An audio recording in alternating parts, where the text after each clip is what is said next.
嗨，大家好，我是躺平叔，今天是2020年5月15号。这一期咱们接着聊崩老头。这一回崩老头的不是美女，不是自称为美女崩老头，而是另外一种崩老头。最近一篇题为寿爷清华天才崩老头的自媒体文章在中文互联网刷屏，非常火爆。文章聚焦追逆科技创始人兼 CEO 俞灏近年来高调的社交媒体行为、激进的万亿目标以及旗下众多孵化事业部，质疑其策略本质是流量恐怖主义和瞄准地方政府产业基金的资本运作，而非扎实的产业生根。这篇文章一出，迅速引发广泛讨论，同时也遭到了追逆方面的强烈反击，称其为造谣抹黑，为了流量无下限。胡锡进老师5月8号他也发了一个关于俞灏和追密的一个评价，非常长，所以说我们今天也来聊一聊俞灏和追密。说实话，我先要声明一下，我对俞灏和追密根本就不了解。我上一次聊到俞灏，实际上我对他也不了解，我只是在网上刷了一个短视频，他是奉劝年轻人不要炒股，等到你赚完钱，等到你拼完了40-50岁之后，你开始去炒股，大概这意思，也就是年轻人不要把心思用在炒股上面。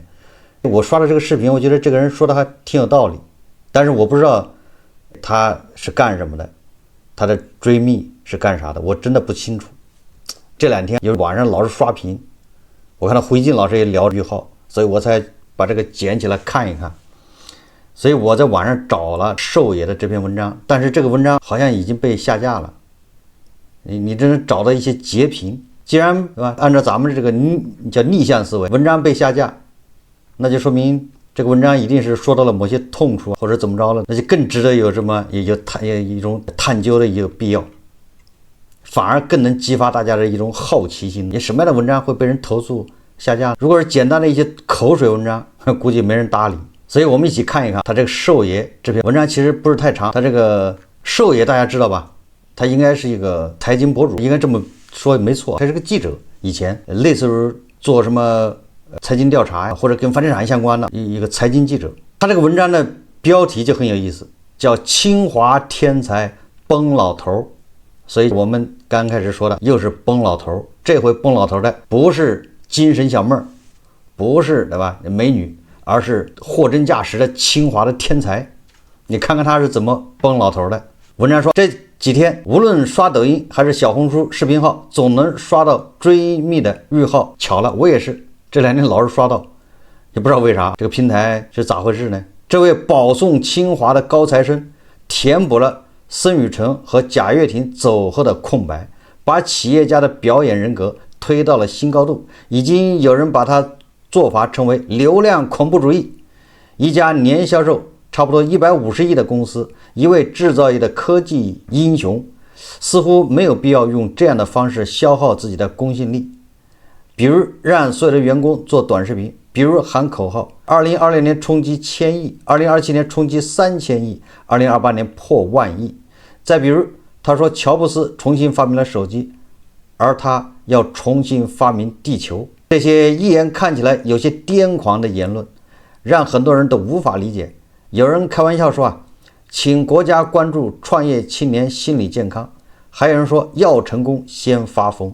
最开始我也以为他想带货，卖出更多的洗地机，或者为追密招揽人才，但简单梳理了一下公开信息后，我马上意识到，或许我们都低估了他真的是冲着万亿规模去的，不一定是通过做大营业额的模式，而是以史无前例的方式做大估值。做大估值不就是讲故事吗？它不是做大营业额，做大营业额什么的，那你这货真价实把东西卖出去，营业额才会高。你不管怎么忽悠，你不管是骗谁，你把东西卖出去了，那营业额才能上去。那做大估值就靠讲故事的吧。这个文章说俞灏麾下有数千家企业嗷嗷待哺，太吓人了。他是做什么的？等待第一笔天使轮资金的进入。更关键的是，俞灏盯上的不是风投机构，而是地方政府。那些急需为高新产业园找到业主的国资委，和那些背着高山指标的官员，这不是一拍即合吗？我有故事，你有酒，你看看，这不是干柴烈火吗？这种戏法并不新鲜，俞灏在互联网上疯狂表演，是给他们看的。寿爷的好友包叔说，这就是典型的崩老头。那个精神小妹崩老头崩个10块8块的一杯奶茶，人家这个天才崩老头那可崩的是几十亿啊。文章说，一家年销售150亿的公司喊出万亿目标，如果不是数学不好，那就是在玩跨次元的估值游戏。2024年起，追觅的员工和财务投资人在追觅体外成立了大量平台公司，而平台公司下面也有无数子公司，他们的目标只有一个，想尽一切办法寻求融资，做大估值。这些公司就是后来俞灏公开对外说的200多个事业部。他搞什么？那就是全球所有的业务他都做呗。200个事业部，那是在搞什么？这些事业部每个都对标独立上市公司来做，就是人家一成立开始就要培养200个上市公司。这个就验证了我说的，天天看我节目的应该知道，有很多人他一开始创业就是奔着上市融资去的。那你说这样的企业，人家设立之初就要去割韭菜，就是奔着上市去的。在咱们这儿大量这样的企业，那你说胡适他能搞得好吗？他能上了去之后他不割吗？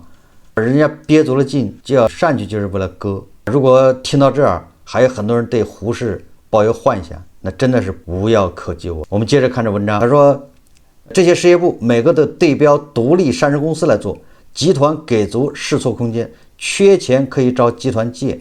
但实际上这数千家企业大部分和俞灏和追觅没有任何股权关系，而是放在员工或者财务投资人个人名下。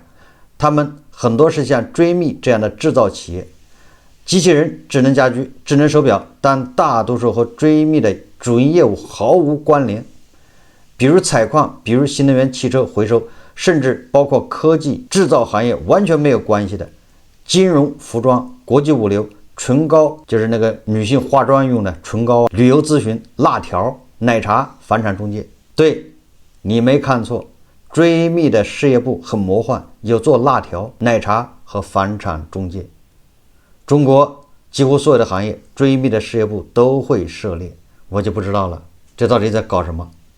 太牛了！这已经不是多元化，这是一场史无前例的融资大跃进。文章说，明眼人都能看出来，这些公司中的大多数业务就是空中楼阁，根本没有成功的可能，更不用说从精明的风投机构那里拿到钱。但俞灏的融资目标从来就不是市场化的投资机构，而是地方政府的产业基金。事实上他也做到了。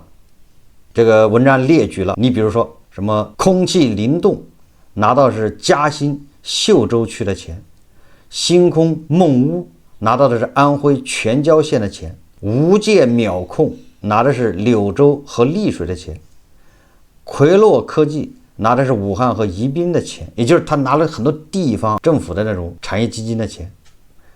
要知道这只是部分公司，追觅系的企业多如牛毛，短时间内很难一一核查。也就是你要通过追觅去查，查不到。这些公司它涉及了200多个公司都来融资，这些公司跟追觅之间没有直接的股权关系，跟俞灏也没有直接的股权关系，这就为了上市准备的。人家成立之初就是奔着上市去，互相之间做隔离，你不服是不行的。说最厉害的是一家名为拜记咖啡的公司，做机器人的魔法原子，在2024年就拿到了大量的融资。这些企业的 PPT 在摆到地方政府的桌前，大多经过了精心的包装。比如2026年春节，北京卫视如东方卫视春晚上出现了彩妆品牌广告投放，但实际上只要去翻翻他们的天猫、抖音店铺，就会发现这个品牌叫绽界，绽就是绽放的绽界，说实际销量都很惨淡，也只有2款唇膏在卖。绽界代表了大多数的命运，他们没有销售额，没有融资，甚至连产品都相当敷衍。他们拿不到融资，就会很快被内部淘汰。反正他们和追觅和俞灏没有任何股权关系，没人会记得他们的死亡。即便如此，战舰，还是要大量投放广告。他们根本不是为了卖出去唇膏，而是为了把这个科技美妆的概念包装好，送到某位开发区或者县政府招商领导面前。崩老头，当然于浩最拿手的戏份还得是造车。2025年1月，追觅开始了自己造车第一步。4月底，追觅科技在美国举行全球发布会，正式推出高端新能源品牌，并带来划时代的产品火箭车。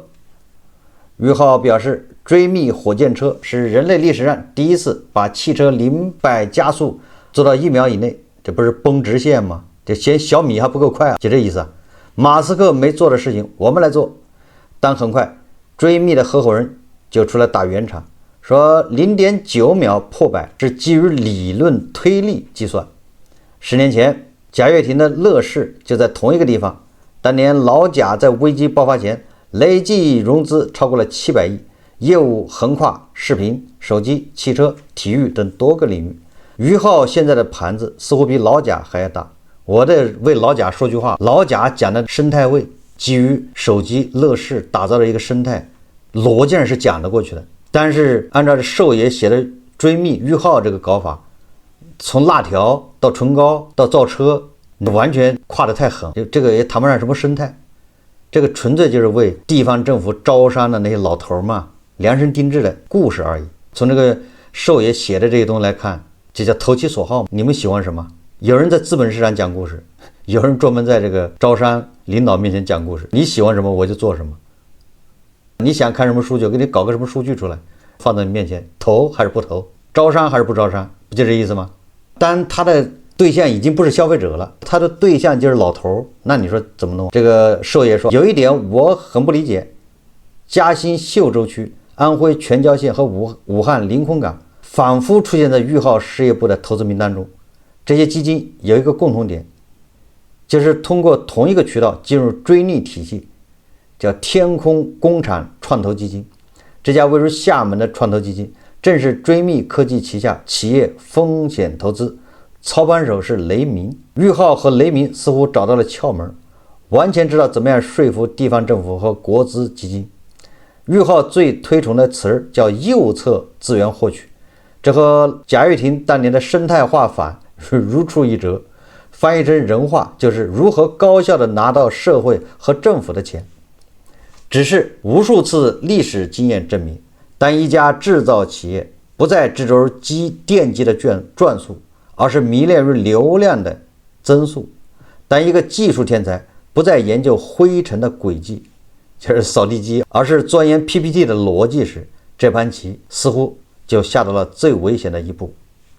在由固体火箭助推的万亿梦境里，无法忽视的物理常识是，燃料燃尽之后，如果没有稳定的气流升力，任何宏大的飞行器都会坠向地面，也就是风口。这个马云不说了吗？只要坐上了风口，猪都能飞翔。但是猪飞翔违反了这个常识，非常危险。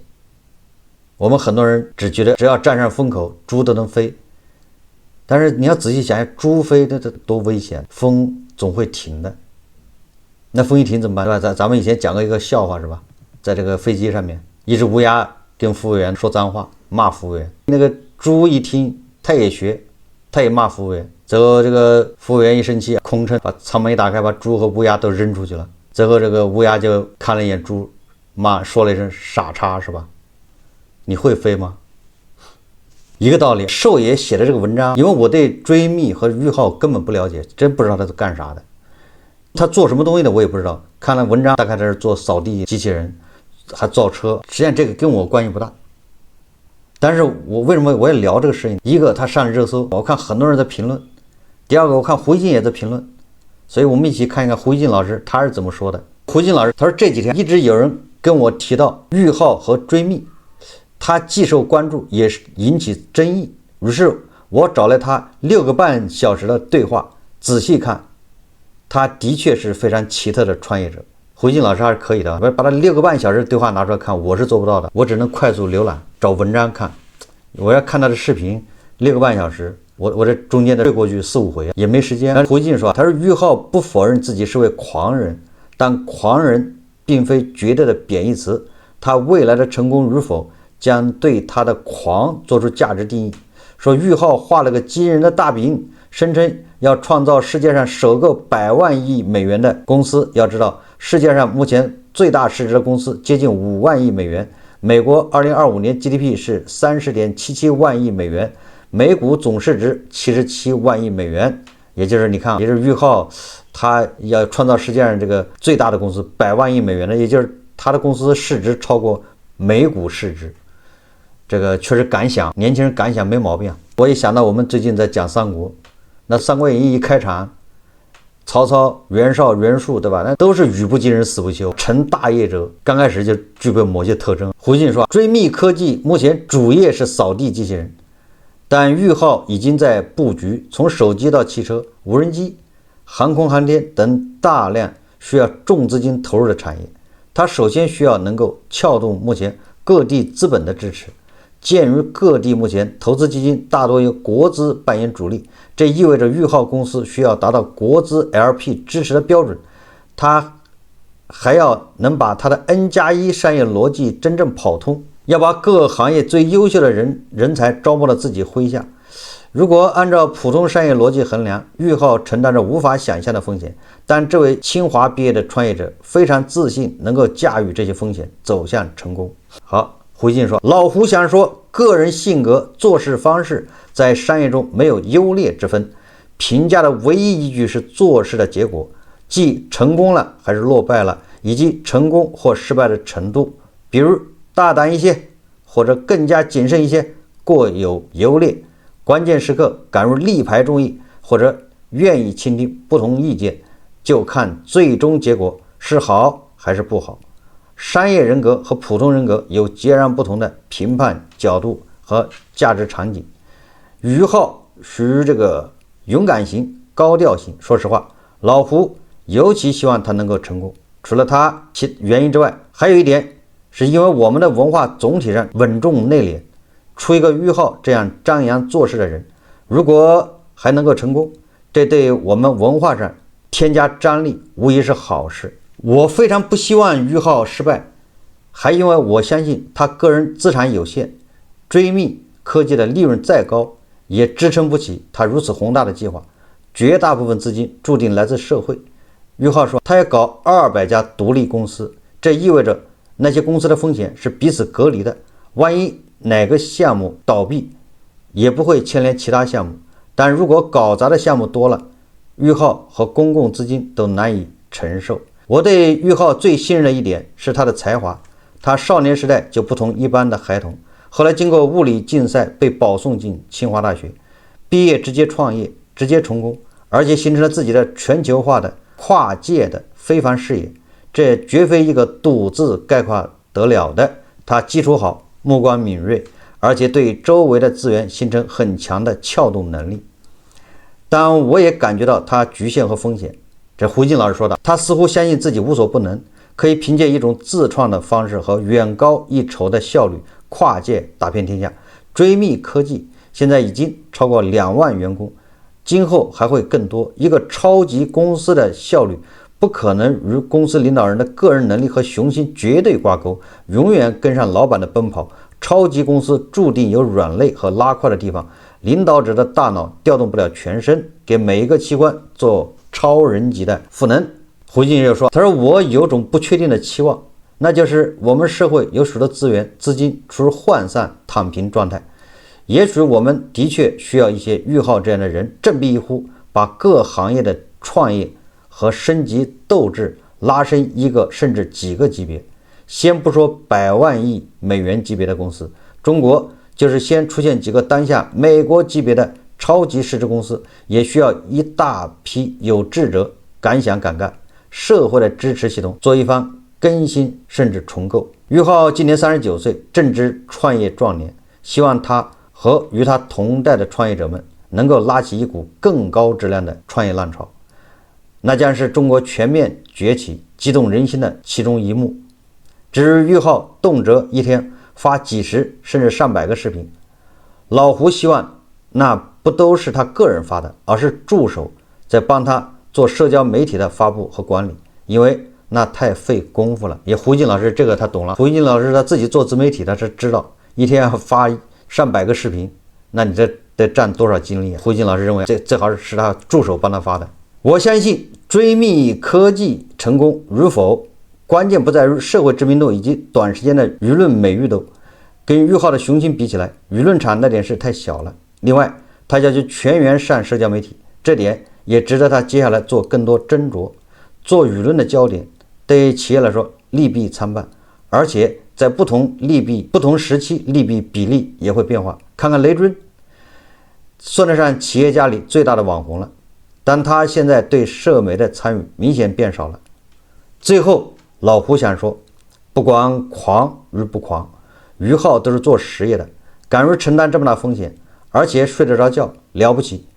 老胡衷心祝愿他在稳步中爆发，在爆发中稳步。他想做的无疑是一份艰辛的事业，怎么说对老胡这样的媒体人很重要，怎么做对他这样的企业家是决定命运的干货。还有很多其他的评论，其他的媒体评论有褒有贬，有质疑。我来谈谈我的看法，因为我对俞灏对追觅都不了解，所以我们就纯粹从胡锡进老师还有刚才寿爷的文章我来评论一下。首先，胡锡进老师这个说法呀，我认为不可取。为什么叫不可取呢？胡锡进老师肯定了俞密的这种创业精神，咱们都给鼓鼓掌，因为这个时候他敢创业，没毛病，这个应该值得鼓励。他这个时候他敢出来创业，他搞200个公司。但是我想到了许老板，他也创业啊，许老板搞房地产，后来赶上风口搞新能源汽车，他什么都搞，买，多么豪情壮志，哪儿有水灾哪儿有灾，捐款慈善，当时也是风头无两。那现在胡锡进老师应该看一看，说这个社会不缺骗子，我们当然希望有人能够引领大家都多创业，没毛病。但是在芯片火的时候，是不是有各种各样的骗子到全国各地跟地方政府合作，要搞芯片，地方政府投钱给地给厂房，后来事实证明都是骗子。这个报道非常多。还搞新能源汽车的，你看看前不久还报道了各个地方政府投资新能源汽车，厂房建成了，车生产了1辆2辆。也就是说，我们现在是希望有人多创业，但是我们不能说一听到别人创业就激动，就亢奋了，就觉得他是拯救大家，是吗？不能这么说。所以胡锡进老师盲目的鼓励这种行为，这都是错误的，因为不知道他到底拿什么东西来征服，或者来占领，或者来打动消费者，不知道。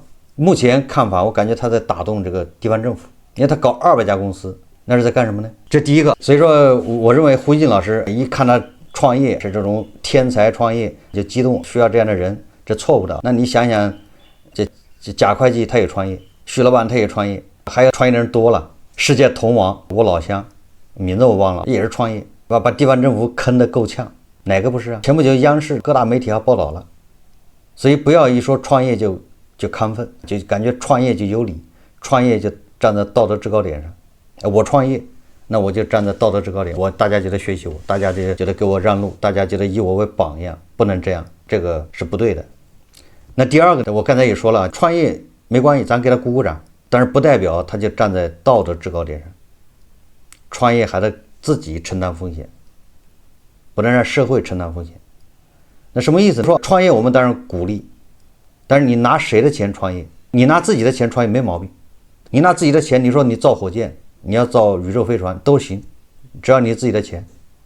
第一个。第二个什么？第二就是你自己没钱也可以，你拿别人的钱造宇宙飞船也行，但是你不能拿政府的钱，你不能拿大头的钱，你去拿社会上钱。社会上钱什么意思啊？就是盈亏自负。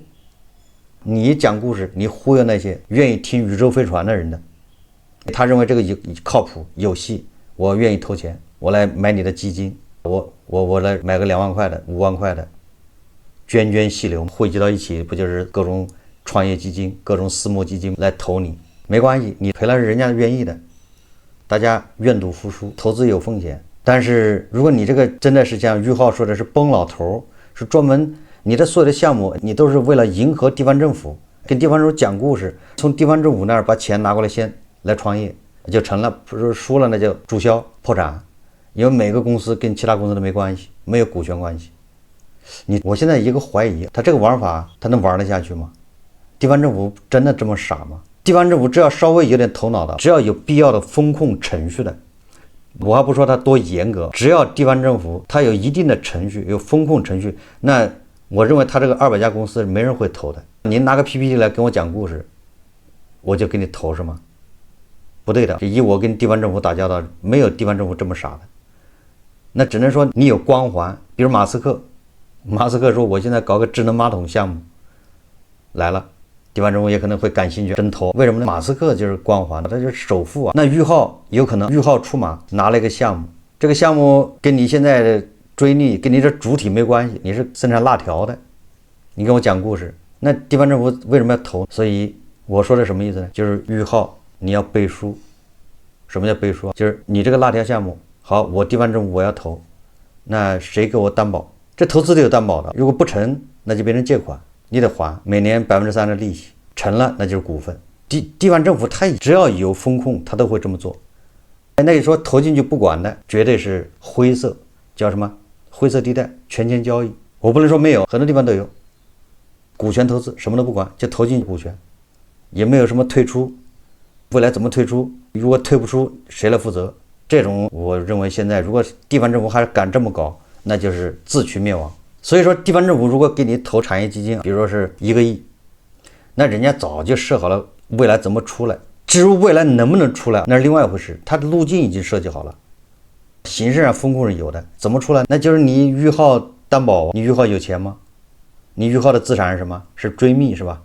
追觅那行，追觅来担保，那未来追觅来回购这股份。那我说这个什么意思？也就是裕浩这个故事它是讲不下去的。你看裕浩就是高杠杆，他虽然拿了政府的钱，而且是拿了200个这个壳这个项目，各地套政府的基金，但是表面上看它是隔离的，实际上都通过担保，就像赤壁之战火烧连营一样的，你看上去船是一条一条的，但是他通过担保，通过铁链子已经把它锁到一起了。